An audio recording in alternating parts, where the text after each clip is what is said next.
welcome to Radio Friends on Friday, August the 14th. Our friend JOAN STACK is with us from the State Historical Society. And we were talking, today is VJ Day. That's right.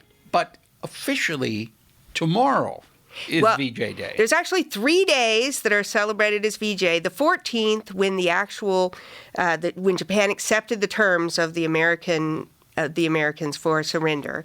But that happened late at night, and so everyone found out on the 15th and celebrated those famous images from New York during that celebration. That was done on August the 15th. That was on August 15th, and then on September 2nd, this Japanese signed the official surrender documents. And so that was on the battleship Missouri. That's right. So all 3 days are sometimes celebrated as VJ Day. But this is one of those days, and that's very appropriate because the State Historical Society has just reopened, and one of our exhibits that we are opening, or that we have opened, is a exhibit of World War II cartoons, the final years of World War II. Now, you brought along, and I'd like to show that for people watching, you brought along a cartoon that appeared in the St. Louis Post-Dispatch. That's right. You want to hold that up, Yes. Joan, for people watching on the internet or on television? This was in the Post-Dispatch when?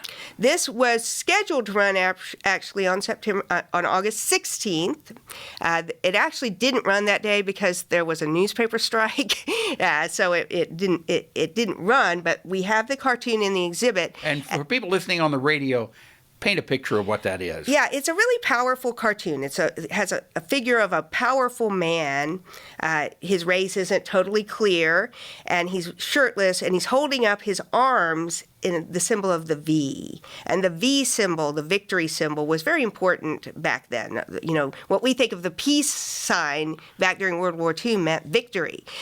But he's holding up both arms to make. And he's on his knees. He's on his knees, and you see smoke behind him, and it's called V for Thanksgiving. And what I really like about this cartoon is it's a victory cartoon, but it's a humble victory cartoon. Right. This is a man who's thankful that the war has ended. He hasn't been fighting for gain or to conquer lands, but to prevent totalitarianism. So there's this sense of humility and feeling as though they're thankful that the war is over and that the threat is over. So do you have a display of cartoons in that same genre? That's right, yeah. So we start, this is the final years of World War II. We've had 3 installments since last year.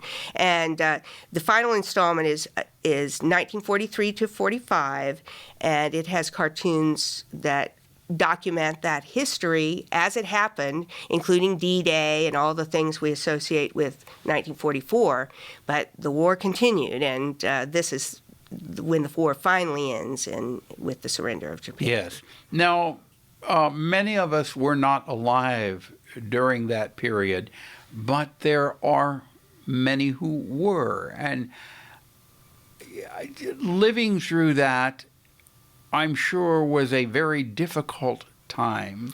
It brought about certain types of emotion that people who fought in that war or were alive in that war or had sacrificed in that war, if they're still alive today, this brings it all back home again. Yeah, and there are quite a few people, especially people who were children during the war. My father, for example, is still alive, and he remembers the war. And of course, so there's a period of hardship, rationing, and all of those things. So there was Thanksgiving all around. Even if you weren't a soldier fighting, if you were here struggling, dealing with rationing, economic issues, everybody was just very thankful it was over. Of course. A long war. Right. Right. So all of this will be on display until when?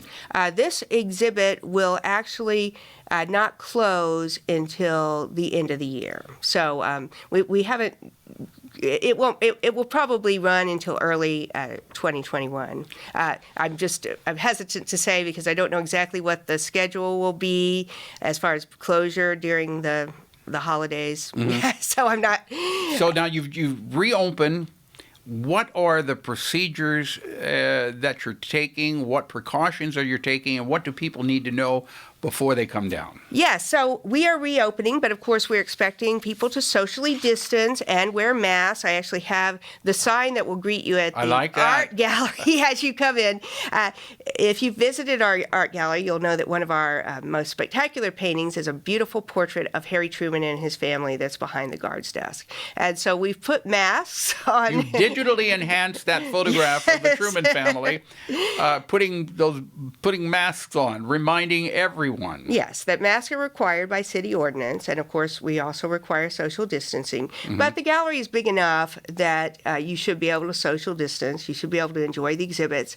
We are holding over some of the exhibits from it's not last year, but last time we were open in the spring of 2020, including the suffrage exhibit. I talked to you about that when it opened. It opened on March 14th and closed with the closing of the building on March 17th. So that's kind of sad. It was only open for 2 days that people could come and see it. So our partners at the Textiles and Apparel Management have agreed to hold it over, and so we have clothing and artwork related. You had something from Claire McCaskill, right? Yes, one of her suits that she wore as a senator. Right. And so there's a lot of fun things from the suffrage period, and then we take it into the 21st century. We actually recently added, during the pandemic, a T-shirt for the new mayor of Ferguson, the first black woman mayor. So that's kind of exciting. Okay. And so, but what I want to say is, do come and see that exhibit. You wouldn't have had but 2 days to see it before. So that will be open until November 13th. And the gallery will be opening at 10 o'clock. So come to the Society, see us from 10 to 4:30, Tuesday through Friday. The Research Center will open at noon on those days. All right. And as always, we say, remember to wear a mask. That's right. You see that picture of the Truman family, and I'm sure if they were alive today, they would be advising everyone to wear a mask. That's right. For and everyone's safety. Sure. Even though it's a city ordinance, it is the human thing to do to protect not only yourself, but people around you. It's a common courtesy. It's a decent thing to do to keep that mask on. Yeah, and we'll actually have a couple of masks if you forgot your mask or if you don't have one. We will have some available for people if they need. Okay. All right, JOAN STACK. If people want more information, it is shsmo.org. That's right. Or the State Historical Society, Missouri.org. So it's shsmo.org. Or is there a phone number? Yes, it's, I believe, 8827043, I think. Okay, go to Google. Yeah. You'll find it on Google. JOAN STACK, thank you so much for coming by. Stay healthy. Yes. And we'll see you real soon, okay? Something you'd like to hear or see, drop me an email, pepperp@missouri.edu.